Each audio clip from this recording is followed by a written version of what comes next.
The path of practice, a journey of transforming the mind. In life, each of us has moments of exhaustion and suffering, moments when we wish to find a path to inner peace. Some people go to temples, some chant sutras or recite the Buddha's name. Others sit in meditation or practice mantras.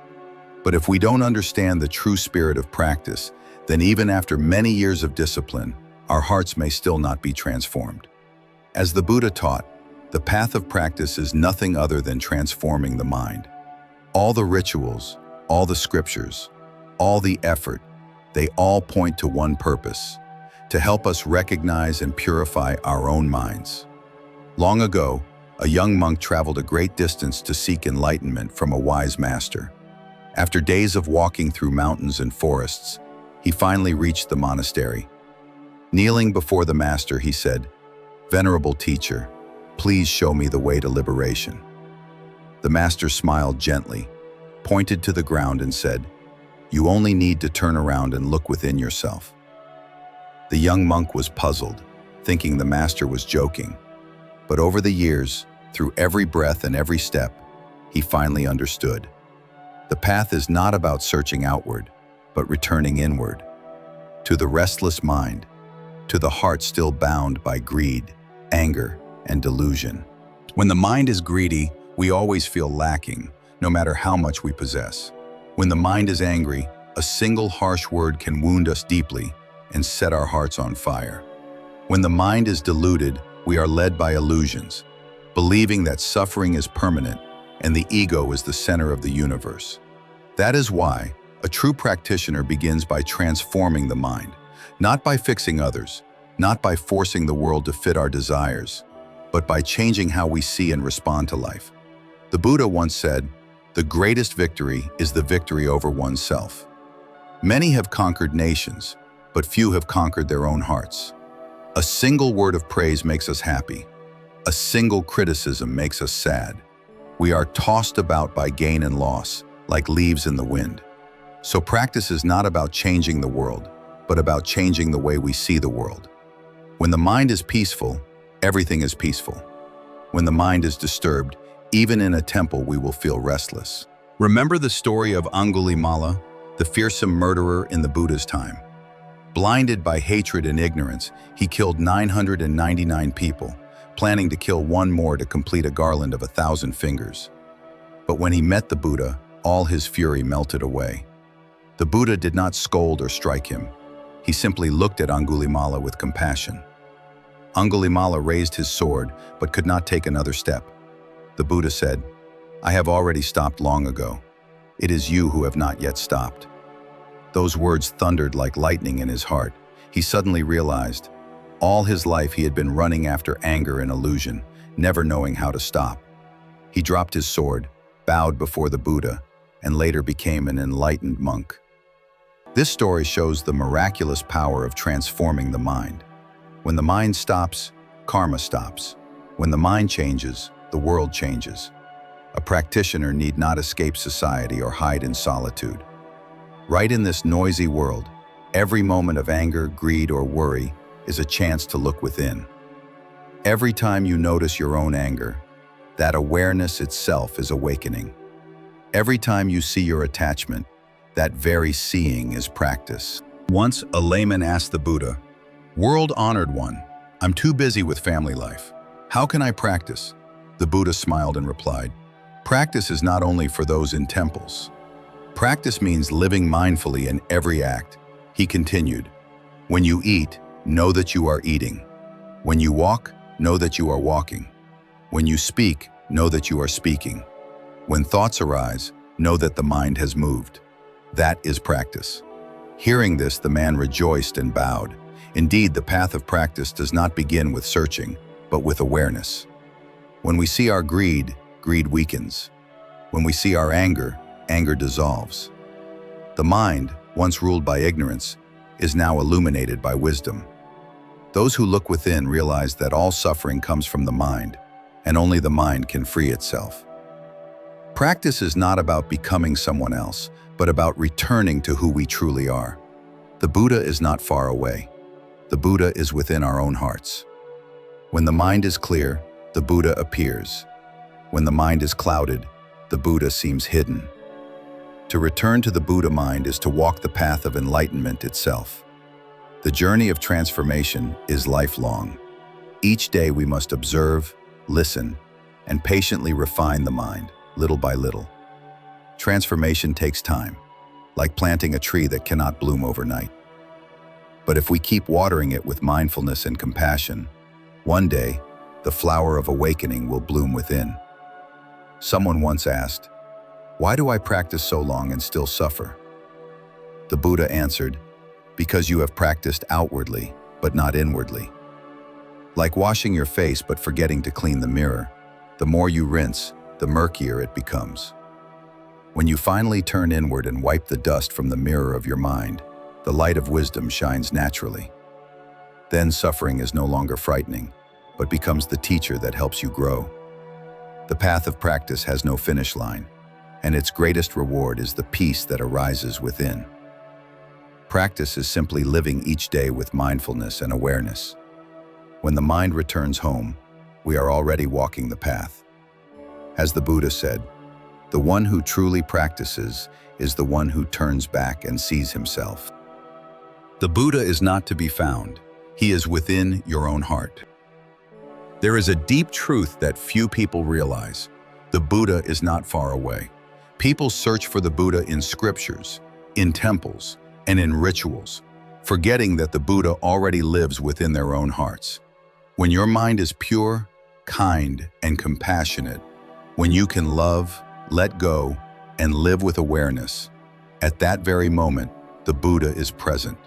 But when the mind is filled with greed, anger, jealousy, or selfishness, the Buddha is still there, only hidden behind the clouds of ignorance. After his enlightenment, the Buddha said something that continues to awaken people even today. All beings have Buddha nature. Only because of delusion they do not recognize it. This means that every one of us carries the seed of awakening within. No one is born evil, and no one is forever ignorant. What we call the Buddha mind is not some god outside who gives rewards or punishments, but the pure, radiant nature that has always been in every being. Once, a poor woman came to a temple and wept before a Zen master. "Master," she cried, "I suffer so much. I pray to the Buddha all the time, but he never listens to me or ends my pain." The master smiled kindly and asked, "Where do you pray to the Buddha?" She replied, "At the statue of the Buddha on the altar." The master said, "If you pray only to a wooden statue, how can wood hear your prayers? Instead, turn inward and pray to the Buddha within you. That is the true Buddha." The woman was stunned. Then she bowed and burst into tears. From that day on, she stopped begging for help and began to live kindly and patiently, helping others and caring for herself with compassion. And strangely, as she cultivated her heart, her suffering slowly disappeared. That simple story reveals a great truth. Practice is not about finding the Buddha outside, but rediscovering the Buddha mind that was lost among our desires, worries, and fears. Today, many people misunderstand the word practice. They think they must go to a monastery, shave their heads, chant sutras for hours, or eat only vegetables. But in truth, the Buddha never required any of that for enlightenment. He taught only one thing: be mindful. A farmer, a worker, a mother at home, anyone who lives with mindfulness, with kindness and awareness, is already practicing. And sometimes, they practice more deeply than those who chant sutras but still live in anger and pride. Remember the story of Lady Visakha, the famous laywoman during the Buddha's time. She was very wealthy, yet humble and compassionate, always helping the poor, offering to the monks, and caring for the sick.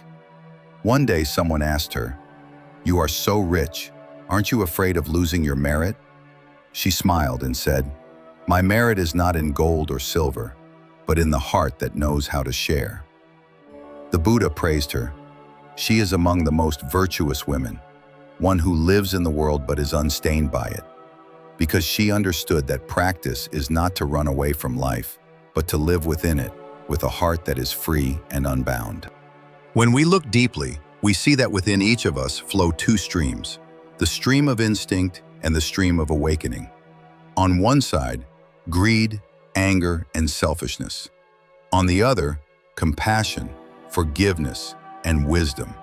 Each time we choose love over hatred, letting go over attachment, understanding over judgment, we return to the Buddha mind. The Buddha once said, "Those who see me but do not understand my teaching do not truly see me. Those who understand my teaching, even without seeing me, they truly see me." The Buddha is not in form, but in the Dharma, the path of wisdom, compassion, and mindfulness.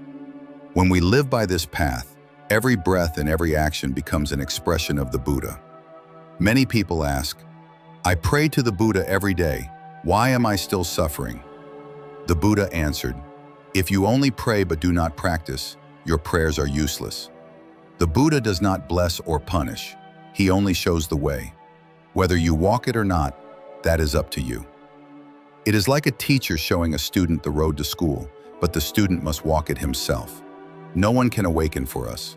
No one can practice on our behalf. As the Dhammapada says, "By oneself is evil done. By oneself is one defiled. By oneself is evil left undone. By oneself is one purified." Purity and impurity depend on oneself. No one can purify another. A true practitioner looks within in every situation. When something unpleasant happens, they do not blame the world. They ask, "Where in me is the mind disturbed?" When insulted, they look at the ego that reacts. When desire arises, they smile and say, "Ah, this is just an old habit." That awareness itself is mindfulness. That is true practice. To practice is not to escape the world, but to live beautifully within it. A true practitioner may sit in the marketplace with a calm and gentle heart. They hear noise but remain undisturbed, see others succeed and feel no envy, see others fail and feel no pride. They live in the world, but the world no longer clouds their heart. Like the lotus in muddy water, it never complains about the mud, nor does it let the mud stain its petals. The lotus does not try to spread its fragrance, yet it naturally fills the air with peace. So too, the one who practices, without display or pride, lives quietly, yet radiates calmness that draws others near. To live this way is to return to the Buddha mind, vast, compassionate, selfless, and bright. When the mind is clear, everything becomes clear. When the heart is kind, peace spreads naturally around. And when the Buddha is alive within us, this very world becomes the Pure Land. The diligent heart, turning suffering into wisdom. In every human life, no one can escape suffering. Some suffer from loss, some from illness, others from love, money, or ambition. But few people realize one profound truth. Suffering is not our enemy. It is our teacher. For those who practice diligently, pain becomes a rare opportunity to grow, to awaken, and to understand impermanence, non-self, and compassion. The Buddha once said, "In suffering, the wise find the path to liberation. The ignorant only find despair." Under the same hardship, one person breaks down, another rises above it. The difference is not the circumstance, but the state of mind. A diligent practitioner does not let difficulties control them, but uses them as a whetstone to sharpen understanding and strength. Remember the story of Kissa Gotami, a young mother in the Buddha's time. Her only child died when he was just learning to walk. In unbearable grief, she carried the body through the streets, begging everyone to bring him back to life. No one could help her, until someone told her to see the Buddha. She fell at his feet and cried, "Lord, please bring my child back to life." The Buddha said gently, "I can help you, but first bring me a mustard seed from a house where no one has ever died." She hurried through the city, knocking on door after door, but every home had lost someone. At last, she understood the truth. Death spares no one. In that moment, her pain did not vanish, but it transformed. It became understanding, compassion, and acceptance.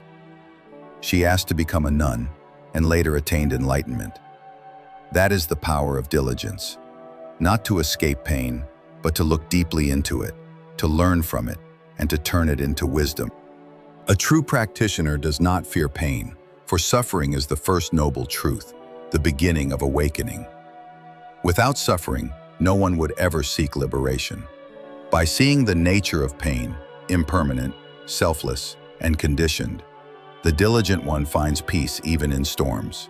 One day, a disciple asked the Buddha, "Master, why do good people still suffer while the wicked seem to live happily?" The Buddha replied, "Suffering is not punishment. It is the result of past causes. The pleasure of the wicked is only the fading fruit of old merit. When good seeds are planted, good fruits will surely grow. So do not be angry when you suffer. Be diligent in planting good seeds, for those will bring lasting happiness." In Buddhism, diligence is not mere hard work. It is the patient guarding of a steady mind. The diligent one keeps practicing, keeping precepts, meditating, reflecting, not giving up when it is hard, not stopping because results take time.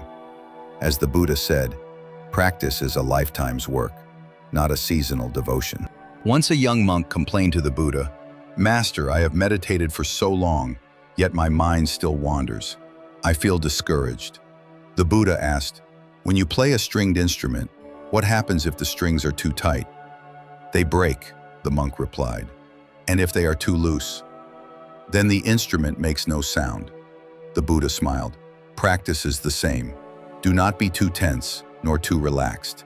Keep the right balance, steady and gentle. Then peace will come naturally." The diligent practitioner is like a small stream of water, soft yet constant, that can wear down even stone.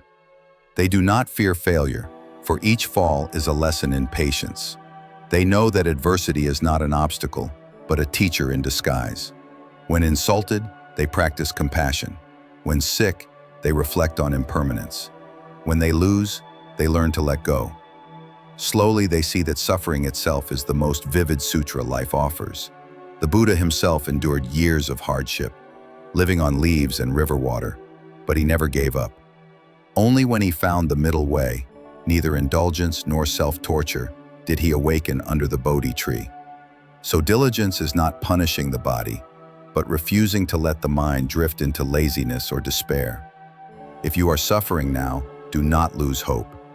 Look deeply into your pain. Suffering is the bell of awakening.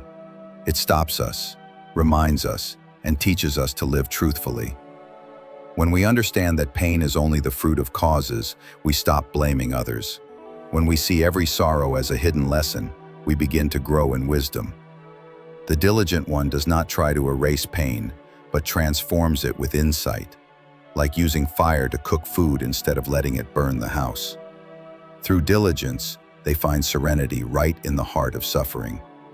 And when the mind is clear enough, they smile and realize pain was never the enemy. It was a friend, a teacher, a bridge that led them home to the radiant Buddha nature within. Living in the world without being stained by it, the way back to your true self. At some point in life, everyone feels the wish to let go of everything and escape to a quiet place.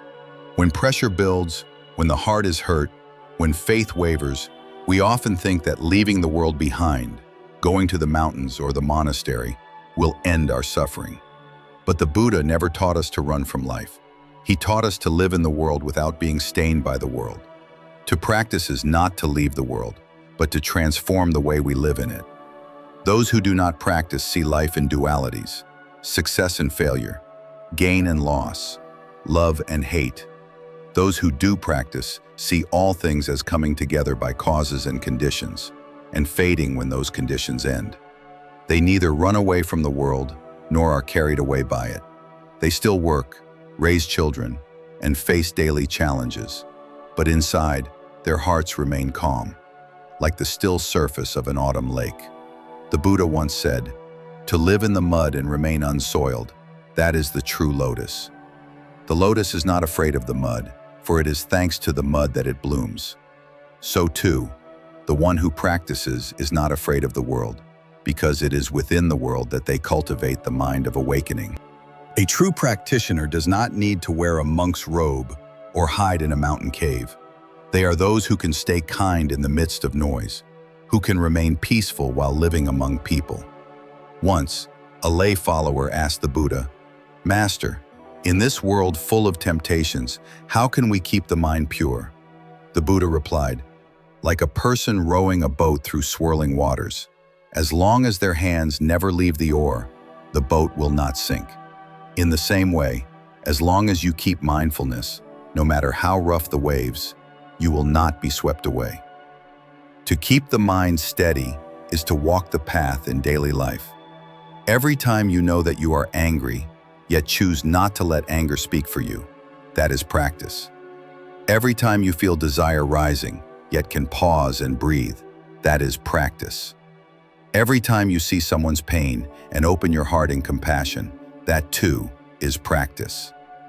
One who practices like this may not chant long sutras or meditate for hours, but is already living the Dharma in the middle of ordinary life. To live in the world without being defiled is to live with awareness.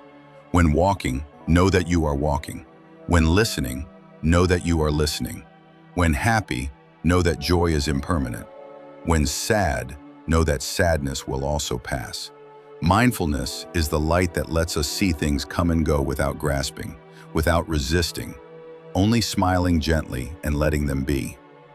Once, the Buddha and his monks walked across a muddy field after the rain. Their robes were splattered with dirt. A young monk complained, "Master, walking through this mud is so unpleasant." The Buddha looked down at his own feet and said softly, "If there were no mud, how could the lotus bloom?" The monks fell silent. That single sentence was a verse of infinite depth. From then on, they stopped fearing the mud and learned to walk through it with light, mindful steps, without clinging, without fear, without avoidance. That is the image of a true practitioner in the world. Those who practice do not let the world pollute their hearts. They may be hurt, but do not turn pain into hatred. They may face injustice, but do not feed resentment. They understand that suffering is simply part of life, as rain and sunshine are both faces of the sky. Without suffering, we would never value peace. Without storms, we would never cherish calm. The Buddha said, "The mind is like water. When the water is clear, the moon naturally reflects in it." When our minds are clear, truth shines effortlessly. We do not need to search for the Buddha elsewhere. When we quiet the waves of thought, the moon of Buddha nature appears in the heart. One who can remain serene amid the world becomes a light for others. Even without preaching a single word, their peaceful presence is a living sermon. Peace itself is contagious. Wherever a peaceful person goes, that place becomes cool and calm, like the shade of a great tree in summer. And one day, as they look back, they realize that the path of practice was never about finding something new, but simply returning home, to their own quiet heart, to their capacity to love, and to the Buddha within. When that happens, they no longer suffer from gain or loss, fear the future, or resist impermanence. They simply live deeply in each breath of the present moment. To practice is not a distant goal. It is right now, in this very moment. If, while listening to these words, your heart softens, your mind becomes still, and gratitude arises for the gift of being alive, then you are already practicing. That is the true meaning of the path. To practice is not to escape the world, but to live beautifully within it. Not to become a Buddha someday, but to live as the Buddha, here and now. If these teachings bring you peace, please help spread them. Like this video to share calmness with others. Share it with someone who needs peace. And subscribe to Buddha's loving words so together we can nurture mindfulness and compassion each day. For perhaps one day, these simple words of the Buddha will become a light, guiding you and me and all beings toward peace in this stormy world. From the bottom of our hearts, we thank you for supporting Buddha's loving words. May the teachings of the Buddha continue to touch every heart, bringing peace and happiness.